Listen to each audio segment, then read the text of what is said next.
Bem, hoje vamos apresentar para vocês um paciente de 31 anos de idade, sexo masculino, com sintomatologia na face anterior da coxa. E falando em face anterior da coxa, a gente já procura aqui alguma coisa a nível da vértebra de L4, L5.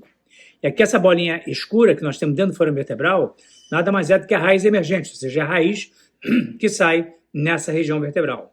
E nós encontramos aqui um disco, na realidade não muito significativo, mas na hora que a gente vai para o plano transversal, que é justamente isso aqui, esse corte transversal na ressonância magnética, nós vamos encontrar aqui, esse aqui é o disco intervertebral, da vértebra de L4, e nós vamos encontrar essa área mais esbranquiçada. O que é isso aqui? Era o núcleo pulposo, que é uma bolinha como se fosse uma bilha, que fica dentro do disco intervertebral. Ela fica enclausurada do disco através de fibrocartilagens que fecham ela, o seu conteúdo, na parte mais central posterior da vértebra. O que aconteceu aqui? Esse núcleo pulposo, que é uma proteína, ela migrou, ela rasgou, ela seguiu em direção posterolateral e nós temos aqui a saídazinha dela, aqui o istmo dela.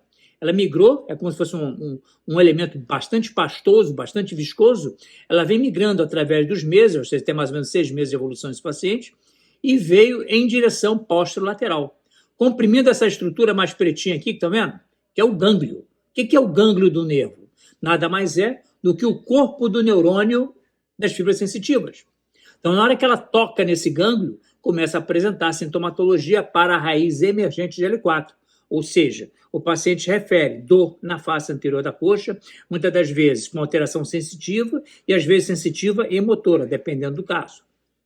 Então, através do diagnóstico, exame físico, ressonância magnética, chegamos à conclusão que a compressão é uma compressão extraforaminal.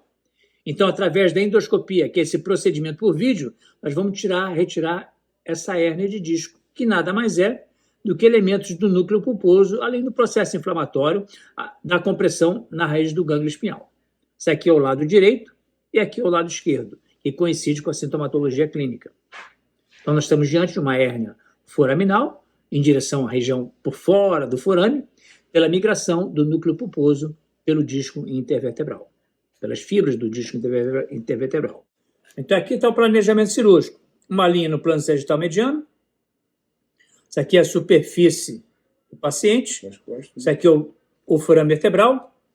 Isso aqui, essa linha, é por onde nós estamos imaginando a sua entrada, né? E aqui nós temos a distância entre o plano sagital mediano e o ponto de entrada, que você calculou com quanto, hein? 8 centímetros. 8 centímetros. Então, o cirurgião vai a 8 centímetros do plano mediano, imagina essa linha através de radiografias para chegarmos aqui no forame vertebral. Bem, isso aqui é a posição ideal que nós temos na radiografia. Isso aqui é um instrumento chamado dilatador. Embaixo do dilatador está o pedículo do lado esquerdo e lá em cima o pedículo à esquerda da vértebra superior. Essa é a posição ideal. No AP, bota o perfil para a gente, do lado, fotografia do lado, a posição em perfil. Na hora que nós estamos nessa posição exata, é onde nós vamos cair com o endoscópio, nós vamos cair exatamente em cima da hérnia, como vocês vão ver daqui a pouco. Estamos aqui na parte externa do forame de L4 e L5. Vamos localizar anatomicamente. Aqui embaixo nós temos o pedículo, a parte de baixo do doente.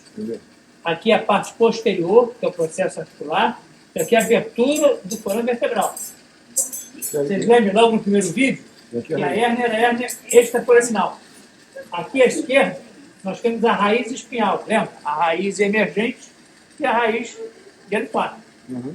E embaixo aqui nós temos o disco, que já está sendo mexido, está começando a ser retirado, que é justamente a estrutura que está comprimindo a raiz emergente de L4, que é o que determina a sintomatologia do paciente.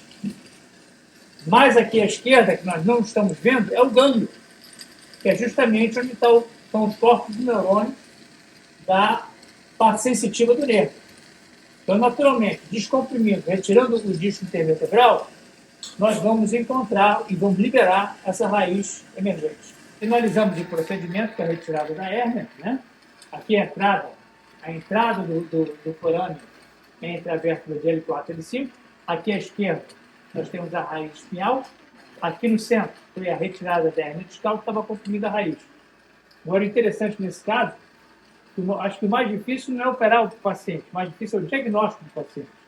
é justamente localizar a hérnia na região bem lateral, logo na entrada do forame, comprimindo a raiz emergente de L4. É a cirurgia que, na realidade, a gente nem entra dentro do canal vertebral, não retira processo articular, bem diferente de outros vídeos que a gente faz.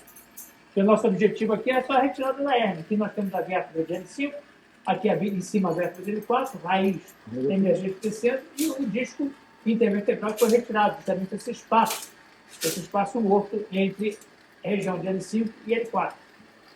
E com isso, finalizamos o procedimento.